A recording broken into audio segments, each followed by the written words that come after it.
ગગન online એકેડમીમાં આપનું હાર્દિક સ્વાગત છે મિત્રો। તો આજે આપણે જોઈશું ધોરણ 10નું જે પ્રથમ પરીક્ષા છે એનું વિકાસ પરીક્ષાલક્ષી એસાઇનમેન્ટ છે એનામાં બેઝિક જે છે એનું પ્રકરણ 3 વિભાગ નંબર બીના દાખલા। તો મોડું ન કરતાં શરૂ કરીએ મિત્રો। તો અહીં આપણને સુરેખ સમીકરણ યુગમાં x + 2y = 10 આપેલ છે અને 2x - 3y = 12 આપેલ છે। આ બંને સમીકરણ સુસંગત છે કે નહીં તે નક્કી કરવાનું છે અને વળી તે સમીકરણને દર્શાવતી રેખાઓના પ્રકાર દર્શાવવાના છે। તો મિત્રો પહેલાં તો આપણે જ્યારે પણ આવો દાખલો હોય ને તો આપણું જે સમીકરણ જે છે x + 2y = 10 છે એને પ્રમાણિત સ્વરૂપમાં ગોઠવવું પડે એટલે x + 2y 10 સામે જ એટલે માઇનસ થાય બરાબર 0। તો આ સમીકરણ ઉપરથી આપણને a1 મળે, સહગુણક કંઈ નથી 1, b1 મળશે, સહગુણક છે 2 બરાબર છે, અને c1 તરીકે શું છે -10। એ જ પ્રમાણે બીજું સમીકરણ છે 2x - 3y = 12 છે।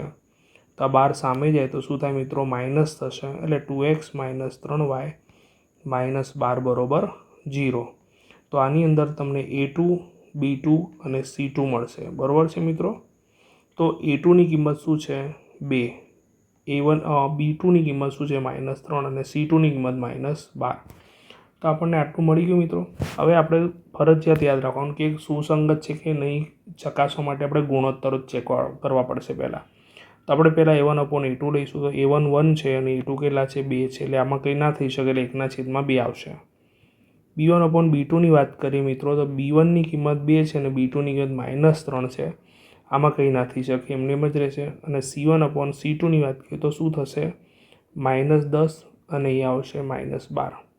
તો એ છેદ ઉડાઈએ માઇનસ માઇનસ ઉડી જશે અને છેદ ઉડાઈએ તો 5 દુ 10 અને 6 દુ 12। તો જોવા જઈએ તો 2 2 ઉડી જશે એટલે 5/6 આવશે। તો આમાં કોઈ 3 સરખા નથી કે કોઈ પણ 2 સરખા નથી એટલે આપણે એક જ શરત પકડવાની a1/a2 is not equal two b1/b2 જોવા મળી રહ્યા છે। અને આ પ્રકારે જો જોવા મળે તો એનો મતલબ સમીકરણ શું છે, સમીકરણનો એક ઉકેલ મળી શકે બરાબર છે। એટલે સમીકરણ જે છે સમીકરણ યુગમાં શું છે સુસંગત છે। શું છે સુસંગત છે, જ્યારે ઉકેલ મળે એટલે સુસંગત છે। ઓકે, હવે સુસંગત થઈ ગયું પણ આ શરત જે છે શેના માટેની છે મિત્રો, યસ 2 રેખાઓ પરસ્પર છેદે એ પ્રકારની છે। તો મિત્રો અહીં આપણે રેખાઓનો પ્રકાર કહીએ તો રેખાઓનો પ્રકાર આપણે લખીશું કે રેખાઓનો પ્રકાર, આમ લખવાનું રેખાઓનો પ્રકાર બરાબર છે। રેખાઓનો પ્રકાર લખ્યો અને લખવાનું છેદતી રેખાઓ બરાબર છે।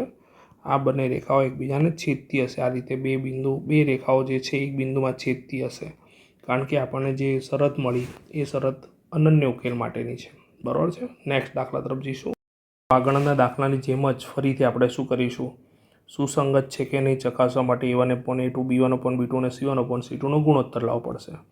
તો પહેલું જે સમીકરણ છે એને આપણે પ્રમાણિત સ્વરૂપમાં લખીએ તો 3x + 2y - 5 = 0। ઓકે, 5 સામે ગયા માઇનસ થયા। અને બીજું સમીકરણ છે 2x - 3y 7 સામે જાય તો માઇનસ થઈ જાય બરાબર 0। તો આપણે અહીંયા જોઈ શકીએ છીએ કે a1 a2 તો a1 તરીકે શું છે 3 છે અને a2 તરીકે 2 છે, b1 તરીકે 2 છે અને b2 તરીકે -3 છે, c1 તરીકે -5 છે અને c2 બરાબર આપણા જોડે શું છે -7 છે।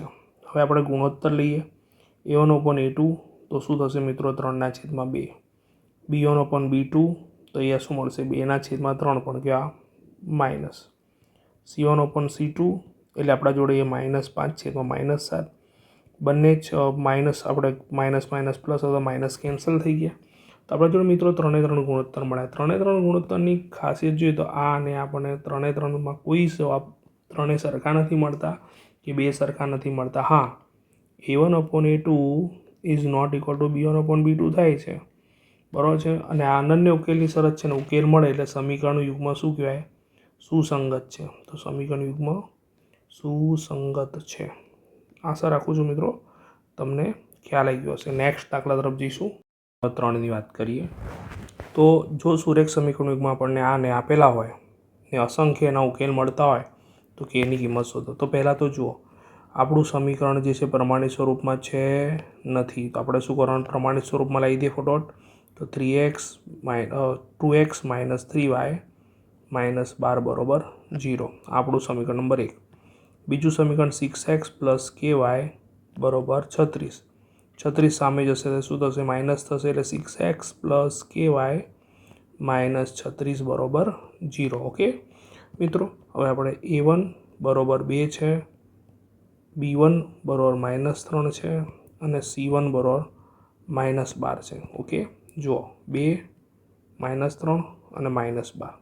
એ જ પણ અહીંયા 6, અહીંયા પ્લસ K અને અહીંયા માઇનસ 36.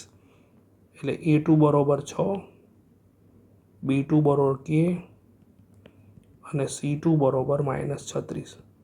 હવે જુઓ મિત્રો, આપણે જાણીએ છીએ કે અસંખ્ય ઉકેલ માટેની શરત શું છે? તો અસંખ્ય ઉકેલ માટે 3 ગુણોત્તર સરખા થાય. શું થાય? એટલે A1/A2, B1/B2, C1/C2. આ 3 ગુણોત્તર જે છે, એટલે કે A1/A2નો, B1/B2નો, C1/C2નો ગુણોત્તર સરખો થશે. પણ આપણે સરળતા માટે શું લઈશું? આટલું જ લઈશું. બરાબર છે? તો આપણે A1/A2 બરાબર શું લખ્યા? B1/B2.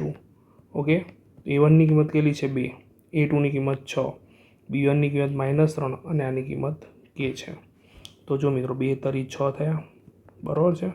આ K સામે જશે અને 3 આમ જશે, એટલે K બરાબર -3 ગુણ્યા 3. તો K બરાબર શું થશે મિત્રો? -9. જો તમે મિત્રો B1/B2 અને C1/C2નો ગુણોત્તર લેશો તો એ જવાબ આ જ મળશે. નેક્સ્ટ દાખલા તરફ જઈએ. દાખલા નંબર 4ની વાત કરીએ કે નીચેના સુરેખ સમીકરણ યુગ્મથી બનતી રેખાઓ એક બિંદુમાં છેદે છે કે સમાંતર છે અથવા સંપાતી છે, તે આ ત્રણેય ગુણોત્તરની તુલના કરીને નક્કી કરવાનું છે. તો ઓલરેડી આપણા જોડે જે બંને સમીકરણ આપેલા છે પ્રમાણિત સ્વરૂપમાં છે જ.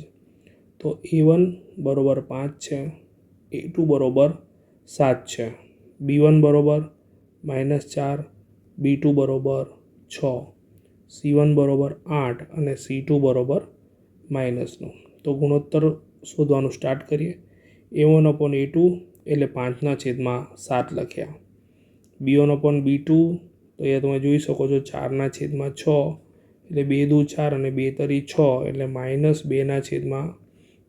અને C1/C2ની વાત કરીએ તો શું થશે? 8/-9. આમાં કંઈ જ નહીં થાય.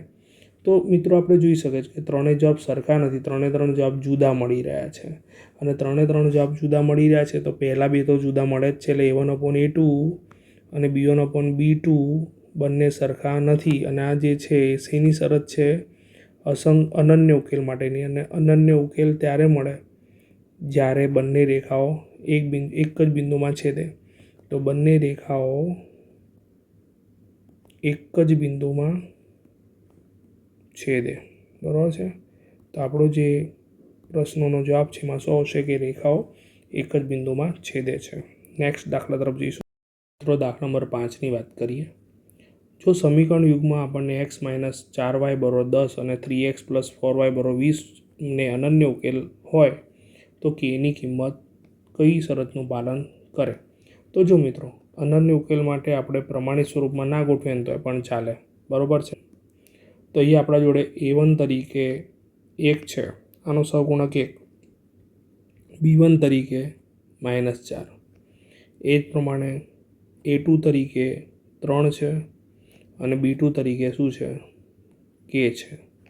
તો અનન્ય ઉકેલ માટેની શરત લખીએ પહેલાં તો અનન્ય ઉકેલ માટેની શરત. તો અનન્ય ઉકેલ માટેની શરત શું છે મિત્રો? Yes.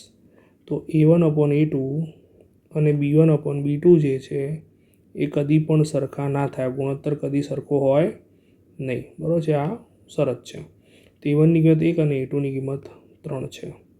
Is not equal two B1ની કિંમત -4 અને છેદમાં K. તો જો K કા K, એટલે અહીંયા શું આવશે? K is not equal to 3 ચોક 12, પણ કેવા -12, એટલે કે Kની કિંમત -12 ન હોવી જોઈએ.